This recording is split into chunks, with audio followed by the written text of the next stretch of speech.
4ข้อที่ถ้าฮู้แล้วรับรองชีวิตจะก้าวหน้าแบบไวแฮงเนาะกฎข้อที่1นั่นก็คือเรื่องความเชื่อ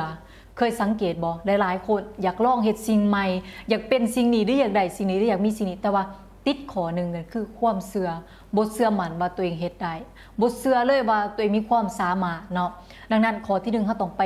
ปรับที่ความเชื่อก่อนถ้าเฮาอยากเป็นหรืออยากเฮ็ดอยากได้สิ่งใด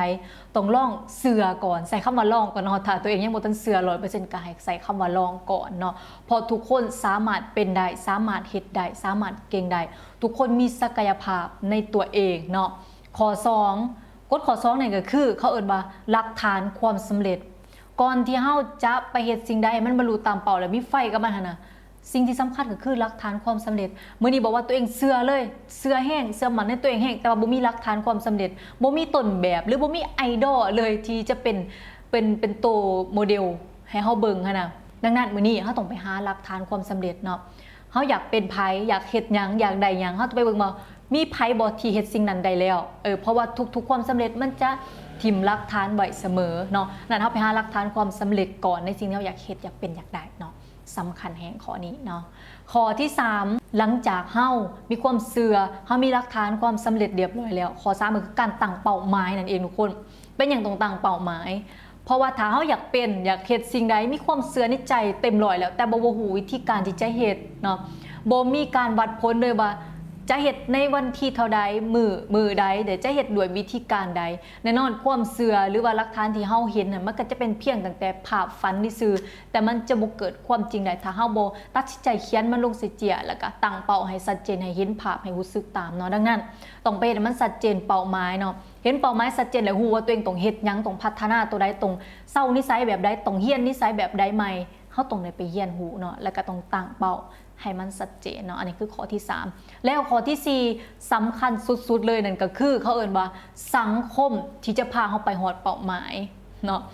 บอกเลยว่าขอสังคมนี่น่ะมันสำคัญสังคมที่เฮาคุกคีหรือว่าหมู่เพื่อนคนรู้จักที่เฮาคุกคีน่ะเฮาต้องเลือกไปคุกคีกับคนที่เขาเฮ็ดเขาเอิ้นว่าเฮ็ดความฝันหรือว่าเฮ็ดในสิ่งที่ว่าเฮาอยากเฮ็ดนะเฮาต้องเอาตัวเองเข้าไปหาคนเหล่านั้นเพื่อให้เฮาได้เรียนรู้เนาะแล้วก็ได้พลังงานเดียวกันเนาะถ้ามื้อนี้เฮาอยากเป็นสิ่งนี้อยากได้สิ่งนี้แต่เฮาไปอยู่อีกกลุ่มนึงสังคมนึงมันก็จะให้เฮาห่างไกลจากเป้าหมายเฮาเนาะดังนั้นสังคมนี่ก็สำคัญเฮาต้องเลือกไปคุกคีกับคนเหล่านั้นเนาะและที่สำคัญก็คือเขาเฮ็ดหยังเขาเว้าหยังเฮาก็ต้องไปเรียนรู้ที่จะบอกแบบเขาเฮ็ดแบบเขาคล้ายๆเขาแล้วแน่นอนมือนึงมันก็จะดึงดูดเข้ามาเนาะสิ่งสำคัญที่สุดเนาะการเรียนรู้สำคัญเนาะการที่ว่าเฮามีสังคมดีๆเนาะแต่ก็ซัพพอร์ตเฮานี่นะมันมี2รูปแบบคือ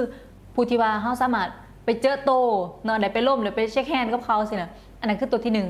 1แต่ตัวที่2มาก็คือเฮาสามารถไปติดตามคนเหล่านั้นที่มีความฝันความคิดเป้าหมายคล้ายๆเฮานะผ่านมีเดียต่างๆได้อย่างเช่น Facebook YouTube TikTok เอาสินะเฮาไปติดตามเขาไว้แล้วเฮาก็จะได้วิธีคิดวิธีบอกหรือว่าการกระทำของเขามาเช่นกันเนาะดังนั้นเราสามารถหาสังคมได้2รูปแบบคือผมบอกไปจากที่ว่าคนหูจักออมโตและก็คนที่ว่าอยู่ไกลกับเฮาแต่เฮาไปติดตามเขาผ่านมีเดียหรือการอ่านหนังสือของเขาก็ได้เช่นกันเนาะสรุปให้มี4ข้อเนาะนั่นก็คือ1เริ่มต้นที่ความเชื่อ2หาหลักฐานให้เจอเนาะ3เฮาต้องมีเป้าหมายที่ชัดเจน4หาสังคมที่เขาเฮ็ดสิ่งที่ว่าคล้ายๆกับสิ่งที่เฮาอยากได้หรือว่าอยากเป็นอยากมีเนาะ